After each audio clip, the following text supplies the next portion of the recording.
My name is Carlos Morales. I'm going to be giving the John F. Kennedy Civil Rights Address speech. Good evening, my fellow citizens. This afternoon, following a series of threats and defiant statements, the presence of Alabama National Guardsmen was required on the University of Alabama to carry out the final and unequivocal order of the United States District Court of the Northern District of Alabama. That order called for the admission of 2 clearly qualified young Alabama residents who happened to be born Negro.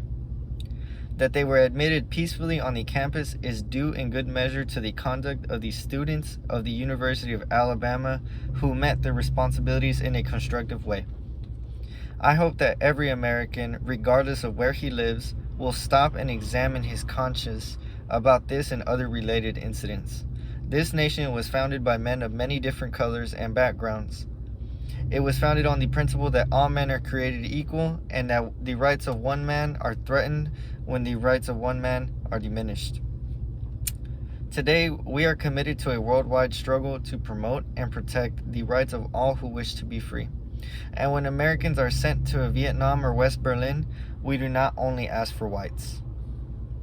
It ought to be possible, therefore, for students of any color to attend any public institution of their choosing without having to be backed up by troops.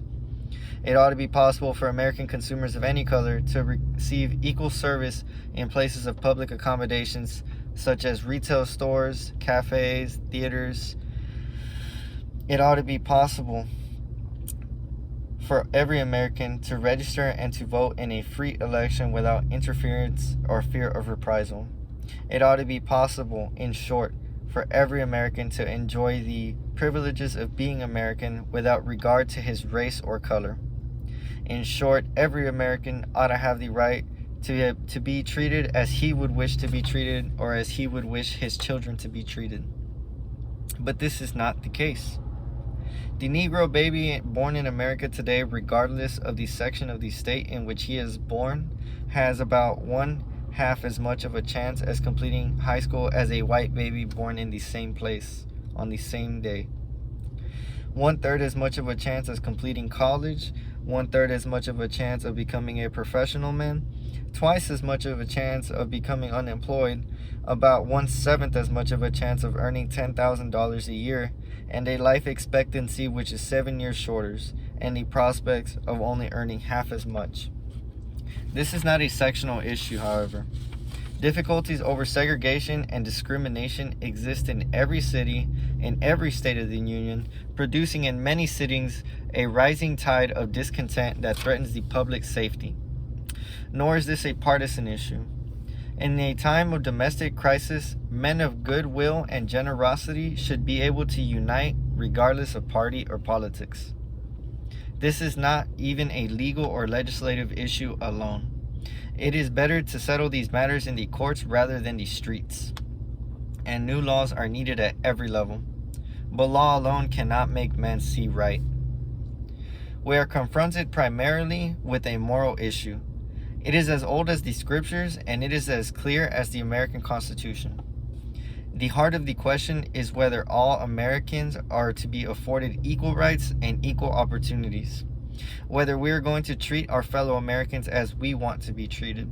If an American, because of his skin is dark, cannot eat lunch in a restaurant open to the public, if he cannot send his children to the best public school available, if he cannot vote for the public officials who will represent him, in short, if he cannot enjoy the full and free life which all of us want, then who among us would be content to have the color of his skin changed and stand in his place?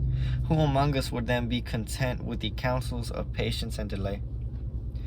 100 years of delay have passed since President Lincoln freed the slaves, and yet their heirs, their grandsons, are not yet fully free. They are not yet freed from the bonds of injustice. They are not yet freed from the social and economic oppressions. And this nation, for all of its hopes and all of its boasts, will never be fully free until all of its citizens are free. We preach freedom around the world, and we mean it. And we cherish our freedom here at home. But are we to say to the world, and much more importantly to each other, that this is the land of the free, except for the Negroes.